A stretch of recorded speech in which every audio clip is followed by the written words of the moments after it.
There is a particular kind of question that football people resist asking about their tournament, not because they don't understand it, not because they think it's unfair, but because asking it out loud feels like a betrayal of something they love. The question is a simple one. Is this going to be all right?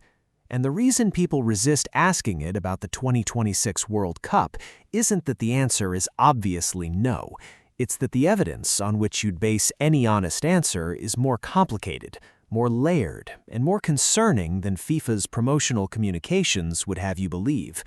And by the time we examine all of it together, not one story, not two, but the full picture as it stands right now, the question doesn't feel like an overreaction. It feels necessary. Let's be clear about what this is not. This is not a script about a canceled tournament. The matches are happening. The football is real. 48 nations qualified through grueling campaigns. Their players have given years of preparation for this moment, and the competition itself will produce the kind of drama and beauty that the World Cup always does. None of that is in doubt. What is in doubt, and what a growing number of institutions, communities, fans, and nations have made clear in the most direct terms they have available, is whether the framework around this tournament has been managed in a way that lives up to what the World Cup is supposed to represent. The answers, examined honestly, are difficult.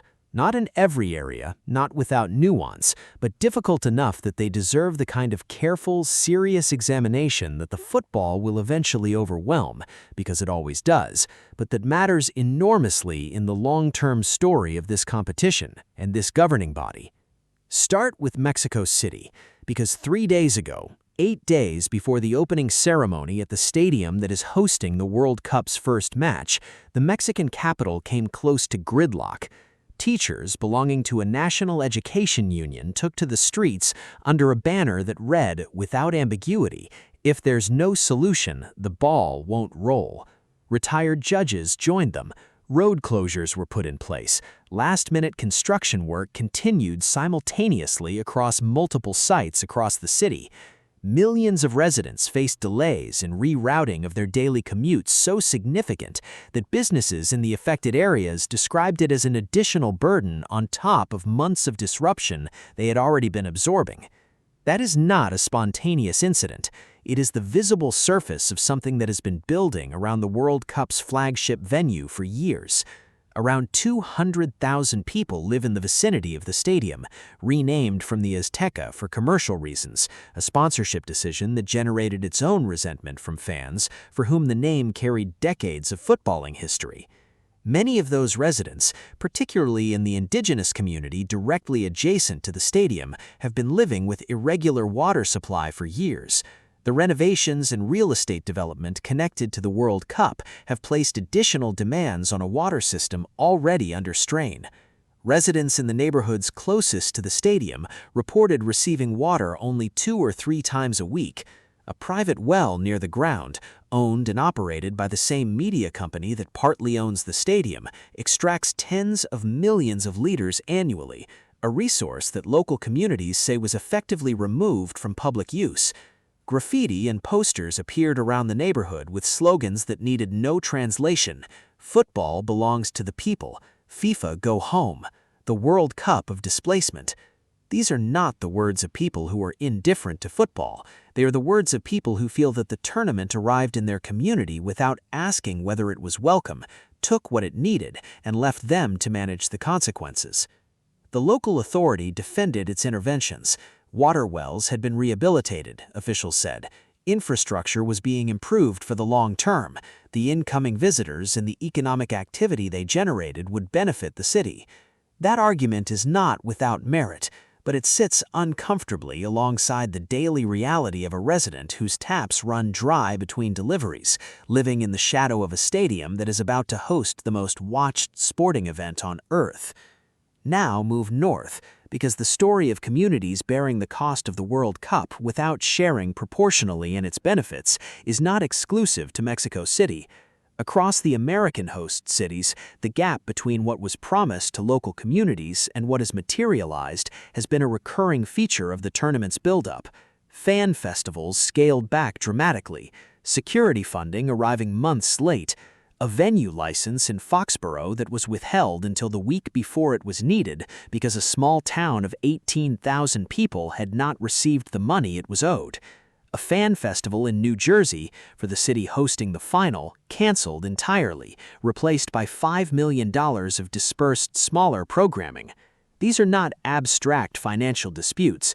They are the concrete consequences of a funding structure in which FIFA captures the commercial value of the tournament, while the costs of hosting it fall on local authorities who were not given the tools they needed to meet their obligations. The economic projections that accompanied the hosting bid were extraordinary. Over $30 billion in economic benefit for the three host nations, over 800,000 jobs created or supported, a once-in-a-generation boost to tourism, hospitality, and local economies. Those numbers are still being cited in official communications. The evidence on the ground tells a more complicated story. Hotel operators across host cities, surveyed comprehensively, found that 80% were tracking below their initial booking forecasts. In several cities, the tournament had been described by hoteliers in private as a non-event.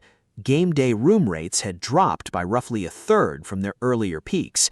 Airlines reported that bookings from Europe to the American host cities during the tournament period were down significantly year on year. The international footfall that was supposed to define this tournament, the millions of traveling supporters who follow their nations across oceans, who spend at restaurants and hotels and in the streets around stadiums, who create the atmosphere that makes a World Cup feel like a World Cup, has not arrived at the scale that was projected. Some of that is recoverable as the tournament progresses, momentum builds, last-minute decisions get made. But the gap between projection and reality has been large enough and visible enough that serious financial analysts revised their forecasts downward substantially before the opening match was played. Here's where things get more complex, because the economic underperformance, as significant as it is, sits alongside a broadcasting crisis that almost nobody in the football community had anticipated at this scale. For months leading into this tournament, the world's two most populous nations, between them home to nearly 3 billion people, had no confirmed broadcaster for the World Cup. Not a marginal market, not a developing territory where football is a minority interest. China and India, countries that between them accounted for almost a fifth of all global television viewership during the previous World Cup. Countries where hundreds of millions of football supporters had every expectation of being able to watch the tournament they had followed for years. In China, the state broadcaster that holds the exclusive rights to negotiate on behalf of the mainland had been unable to reach agreement with FIFA on a price both sides could accept. The figures being discussed were between $250 and $300 million, significant money, but a fraction of what FIFA was generating from the tournament globally. Without a deal, 1.5 billion people faced the prospect of no official broadcast, no licensed streaming platform, and no legal route to watching the football live. Commentary from inside China's football media community was blunt. A deadlock of this kind had never happened before in World Cup history, and the consequences for the sport's development in one of the game's fastest-growing markets would be genuinely serious. India presented a similar picture. A joint venture involving major Indian entertainment interests offered significantly less than FIFA's asking price. No deal was submitted from another direction.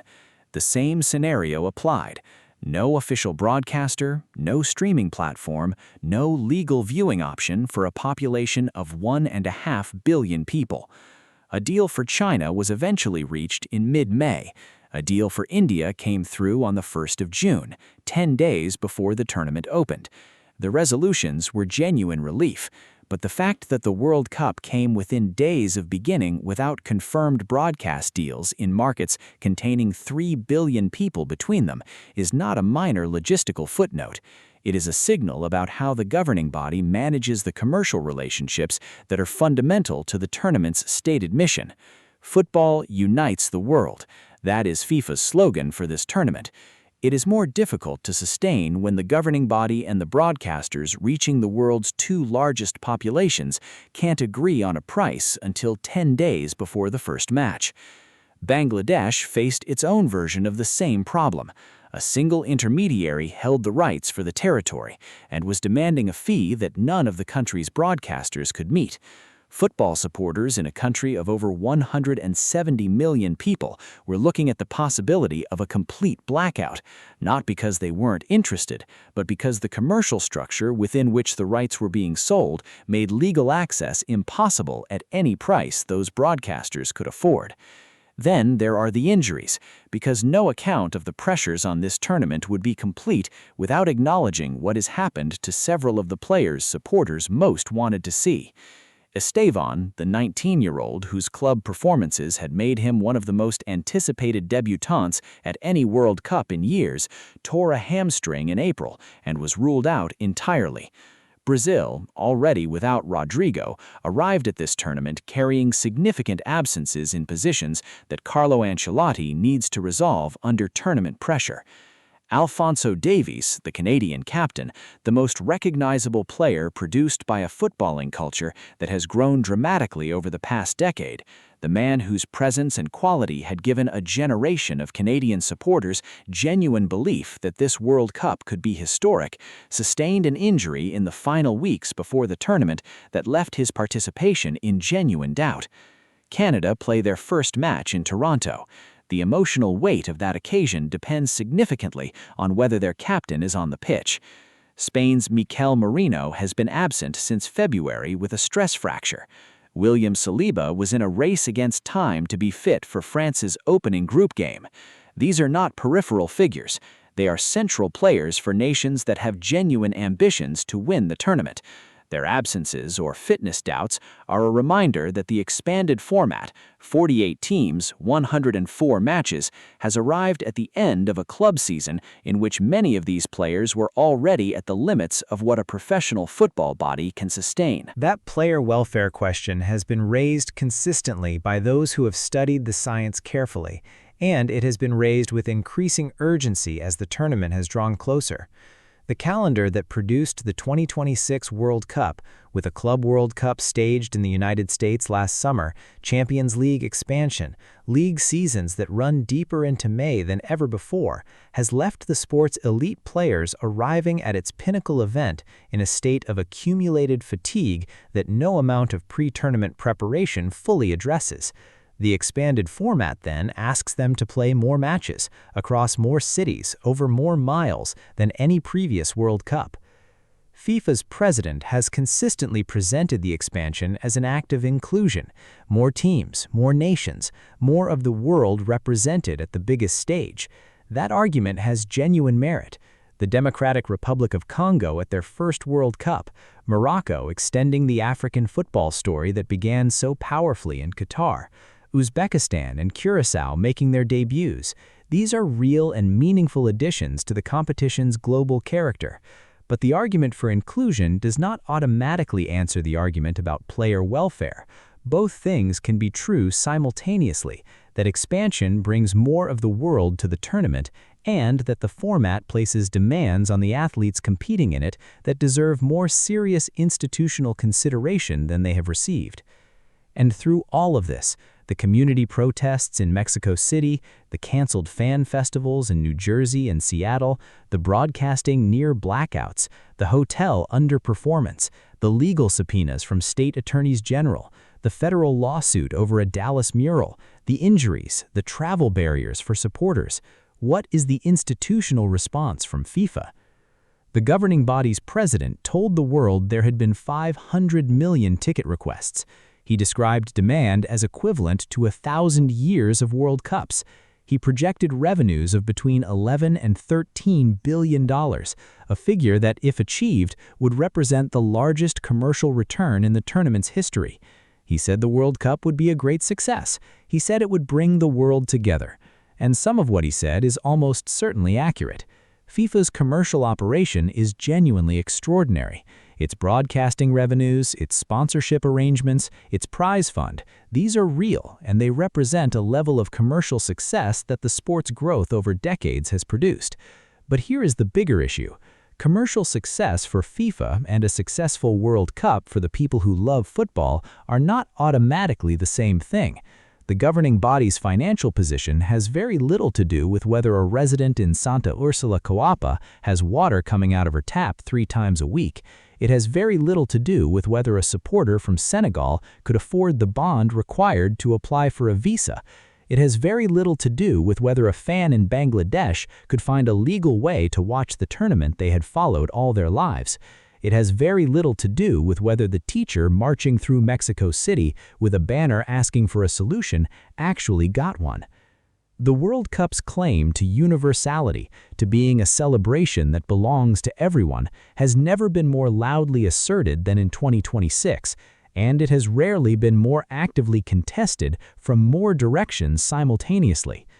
What do you make of all of this when you step back and look at it whole? Not just one story, but the accumulation of them. The protests in Mexico City, the broadcasting deals signed days before kickoff, the hotels with empty rooms, the fans who couldn't get visas, the communities without water next to a stadium being renovated for $30 billion of projected economic benefit, the artist whose mural was painted over without a phone call. Here's what I think is worth sitting with. The World Cup has always had gaps between its promotional image and its practical reality.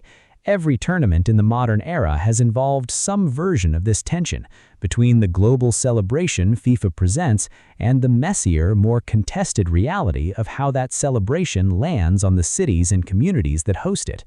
What makes 2026 different is not that the gaps exist, it's the scale of them and the number of directions from which they are being challenged.